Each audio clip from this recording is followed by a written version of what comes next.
Dana Loesch is a nationally syndicated radio host. We're happy to have her on tonight. Dana, thanks so much for coming on. So what do you make of the reaction against the McCloskeys as racists, as lunatics, armed bigots, for the crime of trying to defend themselves? Yeah, well, they committed no crime, Tucker, and it was. I'm shocked.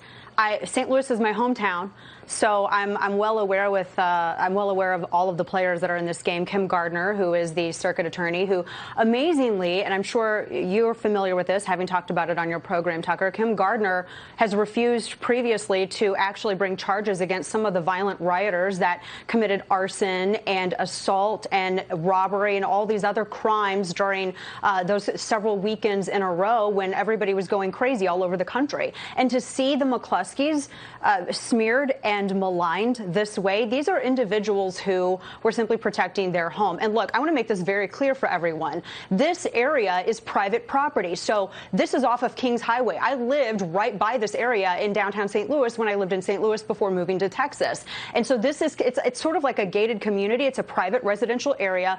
These protesters were not peacefully walking past anything. These individuals mowed down a gate, an iron gate, because the residential area is separated from the public way by a very impressive iron fence, a gate, these beautiful brick structures. This is a very historic area. And so they mowed through this gate. There are pictures of it all over the internet. So I dare say that legacy media can stop trying to gaslight everyone into thinking that private property damage didn't happen.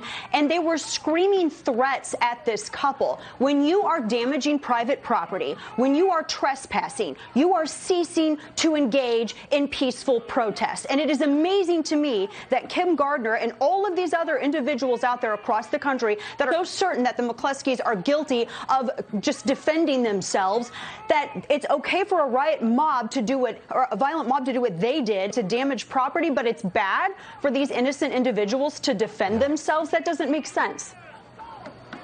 Not that this is relevant, because it's strictly speaking not relevant, because these are universal principles. But the fact is that Mark McCloskey is a lawyer, not a huge personal injury lawyer or anything, but one of the cases I read today he is currently working on is representing a young black man who is suing for police misconduct. So I don't know what their politics are. Yes.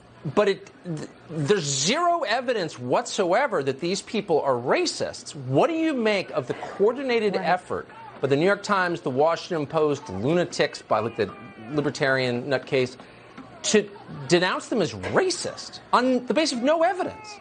Yeah, they're not racist. No, there's no evidence that they're racist. If anything, they're just homeowners that wanted to protect their property. I mean, you can't tell me that after watching weeks of violence and arson and destruction, and that's all broadcast into your home, that you see a rage mob coming down your street and you're going to think something good comes from it. I want to also remind everyone that here on Kings Highway, just down the road, David Dorn was murdered by violent rioters. And in fact, just about 15 minutes away on Art Hill, there's the statue of St. Louis in front of the St. Louis Art Museum. People are getting beaten up on tape simply for protesting or counter-protesting and hoping that statue remains where it is. So, no, they're not racist. I don't know what their politics are. In fact, I would be shocked if they are Republicans, because that area is very predominantly leftist. But it doesn't matter, because everyone has the right to exercise their Second Amendment self-defense. Look, people wanted to defund the police. This is what defunding the police looks like. This is what the Second Amendment looks like. And if people want to continue pushing communities to get rid of the police and protection for citizenry,